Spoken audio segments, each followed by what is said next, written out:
Welcome back. You made it through another day, but not without catching my eye. Tonight, I've got a story that'll sink its claws into your mind and refuse to let go. So lock your doors, dim the lights, and listen closely. Because some nightmares are real. And this one comes straight from the monster's mouth.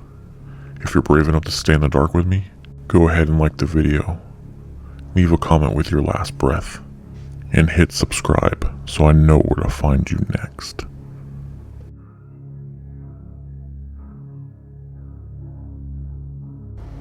In a quiet town tucked into the mountains, where fog rolls in like whispers and power lines hum a little too long after lightning, there's a house with a room no one remembers building.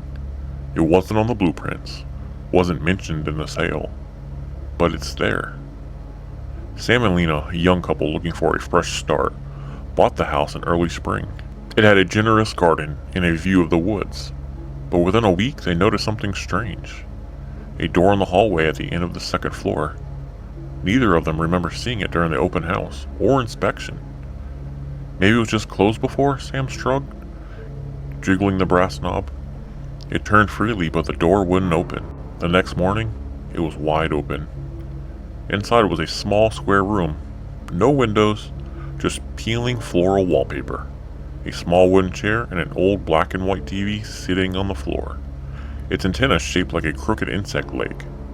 The TV was on. No cable, no signal, just static. Sam turned it off. The moment they stepped out, it clicked back on. They unplugged it. Still, it hummed and crackled. Shadows flickered against the walls.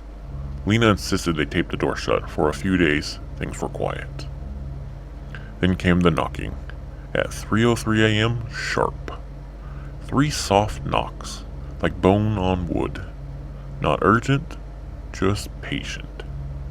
They stopped answering, stopped checking, but the tape would be gone each morning, and the chair would have moved just a little, angled towards the door.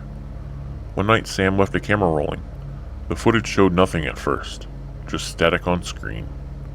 Hours passed, then exactly 3:03 a.m., the footage warped. The screen flickered and stretched like melting film. For a split second, a pale, narrow face appeared in the TV static.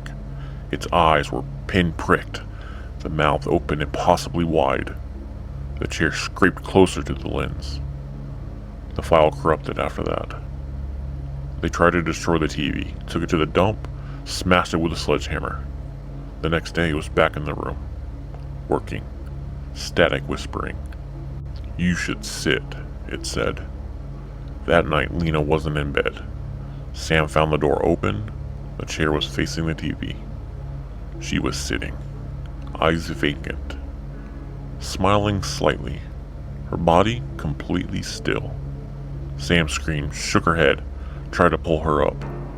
She whispered one word: "Watch." Against every ounce of instinct, he looked. The room didn't change, but the air got heavier, thicker. He could hear voices in the static now. 100 whispers stitched into white noise. They knew his name, knew his memories. "Sit," they said. He fled. He returned with the police, with neighbors, with help. But the room was gone. Just a blank wall, no door, no wallpaper, no chair, no TV, no Lena. Only the sound of a faint hum behind the drywall, like static. He lives alone now, but every morning at 3:03 a.m., he hears soft knocking from inside the walls.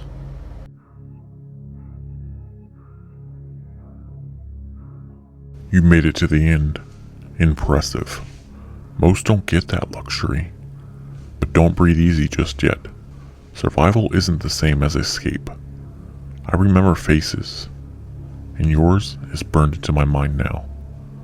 Sleep tight, and maybe the next story will be your story.